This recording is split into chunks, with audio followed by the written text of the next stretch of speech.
Hello everyone, चलिए question number 23 को discuss करते हैं। क्वेश्चन है आपका, find the length of the longest pole that can be put in a room of dimensions 10 metre by 10 metre by 5 metre. Right, एक room है इस dimension का और इस रूम के अंदर जो है आपको एक पोल को प्लेस करना है। वो पोल क्या है? लॉन्गेस्ट पोल है। तो वो जो लॉन्गेस्ट पोल उस रूम में प्लेस होगा उसकी लेंथ निकालनी है कि वो पोल कितना लेंथ का होगा। राइट, तो सपोज करते हैं कि यहाँ पे एक रूम है, this one is a room. Right, जो क्यूबॉइड शेप का है। अब यहाँ पे हम इसको मान लेते हैं 10 मीटर। राइट, ये भी आपका 10 मीटर है और ये आपका 5 मीटर है। राइट, हालांकि देखने से ये इससे बड़ा लग रहा है बट ऐसा हम एज्यूम कर रहे हैं, ठीक है, कि ये 10 मीटर है, ये 10 मीटर है और ये आपका 5 मीटर है। तो इस रूम में अगर हम किसी पोल को रखेंगे, और पोल क्या होना चाहिए? लॉन्गेस्ट पोल होना चाहिए, ठीक है। और वो जो लॉन्गेस्ट पोल यहाँ पे प्लेस होगा उस लॉन्गेस्ट पोल की आपकी लेंथ निकालनी है कि वो लॉन्गेस्ट पोल का लेंथ कितना है। तो लॉन्गेस्ट पोल कैसे आ सकता है इस रूम में?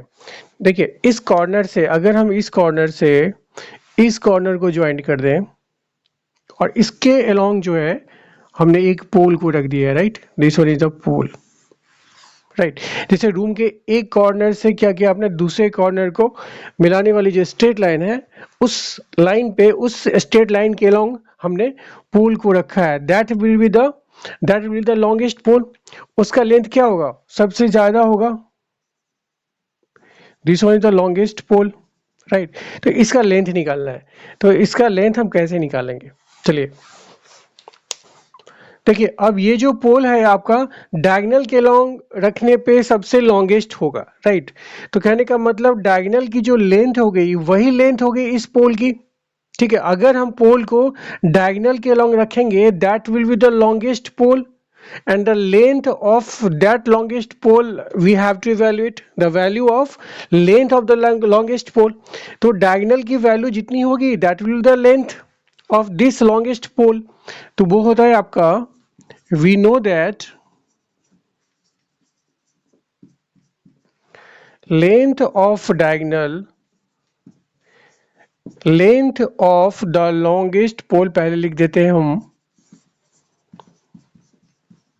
इक्वल्स टू ये हो जाएगा आपका लेंथ ऑफ द डायगोनल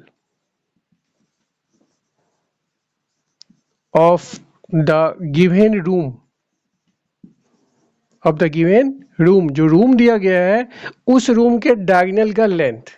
ठीक है, तो वो हो जाएगा आपका, वो फार्मूला होता है L square plus B square plus H square होता है। राइट, अब ये फार्मूला हो गया हमारा under root L square plus B square plus H square. Right, इस फार्मूला का यूज करके हम निकाल सकते हैं length of the diagonal. Right, तो इस फार्मूला को अगर आपको डिराइव करने के लिए पता करना है कि ये फार्मूला निकालते कैसे हैं, कैसे होता है, तो इसके लिए हम एक सेपरेट वीडियो बना देंगे अगर आप कमेंट करें तो। ओके, चलिए, ये तो हो गया फार्मूला। इस फार्मूले में एल की वैल्यू हो गई आपको इतना 10 मीटर, बी इक्वल्स टू भी 10 मीटर है और एच को हमने मान लिया है 5 मीटर। तो यहाँ पे हो गया आपका अंडर रूट एल की वैल्यू रख दीजिए 10 स्क्वायर, बी की वैल्यू भी 10 है और एच की वैल्यू है 5 का स्क्वायर। इसको सॉल्व कर लेते हैं तो हो जाएगा 10 का स्क्वायर हो जाएगा 100, फिर 10 का स्क्वायर 100 प्लस 5 का स्क्वायर 25 हो जाएगा। फिर फर्दर हो जाएगा 100 200 प्लस 25 225 हो जाएगा। 225 को आप लिख सकते हैं 15 इंटू 15, क्योंकि 15 का स्क्वायर होता है 225। तो आंसर हो गया 15। यूनिट क्या होगा इसका? यहाँ पे मीटर में दिया हुआ है तो ये भी मीटर हो जाएगा। This one is the length of the longest pole। Answer। Okay, thank you so much।